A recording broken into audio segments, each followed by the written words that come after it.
இப்போ நம்ம என்ன பார்த்துட்டு இருக்கோம்னு பார்த்தீங்கன்னா 3 blouses பார்த்தீங்கன்னா 999. இது வந்து நம்ம சவுகார்பேட்டில் கிடைக்குது 3 blouses 999. ஃபர்ஸ்ட் பார்த்தீங்கன்னா ராணி பிங்க்ல ஒரு டிசைன் இருக்கு. இது வந்து பேக் நெக்குக்கு வந்துடும் நம்மளுக்கு.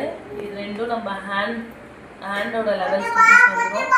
இது ஃப்ரண்ட் நெக்குக்கு வந்துடும். இது வந்து ராணி பிங்க் கலர். இது பார்த்தீங்கன்னா டார்க் நேவி ப்ளூ. விட்டுடு இது ரெண்டும் ஹேண்ட். இது பார்த்தீங்கன்னா நெக் பேக் டிசைன். நம்மளுக்கு வேணுன்ற அளவுக்கு நம்ம என்ன பண்ணணும்னு பார்த்தீங்கன்னா இங்கே ஒரு ட்ரிக் இருக்கு. இங்கே ஸ்டிச் பண்ணிட்டு தான் நம்ம நெக் எவ்வளோ இருக்கோ அதுக்கேற்ற மாதிரி கட் பண்ணணும். அப்படியே கட் பண்ணோம்னா பீட்ஸ்லாம் வெளியே வந்துடும்.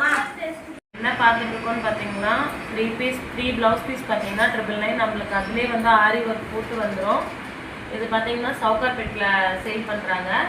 இது ரெண்டும் பார்த்தீங்கன்னா ஹேண்டுக்கு வந்துடும். இது நெக்குக்கு, இது பேக் நெக்கு, இது ஃப்ரண்ட் நெக்கு.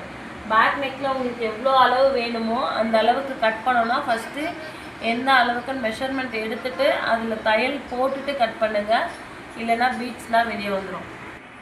இது பின்னாடி பார்த்தீங்கன்னா இங்கே தையல் இருக்குது இல்லைங்களா? ஸோ இப்போ எனக்கு இந்த 4 பீட்ஸ் வேண்டாம், இங்கேருந்து தான் எனக்கு நெக்கு ஸ்டார்ட் ஆகணும் அப்படின்னீங்கன்னா இங்கே நீங்கள் வந்து தையல் போட்டிங்கன்னா நம்மளுக்கு கட் ஆகாமல் இருக்கும். பீட்ஸ் எதுவுமே வெளியே வராது. இது பார்த்தீங்கன்னா dark blue, that is navy blue colour. Next piece பார்த்தீங்கன்னா ராணி பிங்க் கலர். இது வந்து ராணி பிங்க் கலர் சொல்லுவாங்க. இது ரெண்டும் ஹேண்டுக்கு வரும். இது பேக் நெக், இது ஃப்ரண்ட் நெக். நெக்ஸ்ட்டு வந்து கிரீன். இது ரெண்டும் ஹேண்ட், இது நெக், பேக் நெக், இது ஃப்ரண்ட் நெக். இந்த 3 பீசஸ் பார்த்தீங்கன்னா நம்மளுக்கு 999 தான். இது ரொம்ப வர்த்து. வேணுன்றவங்க எல்லாம் வாங்கிக்கோங்க.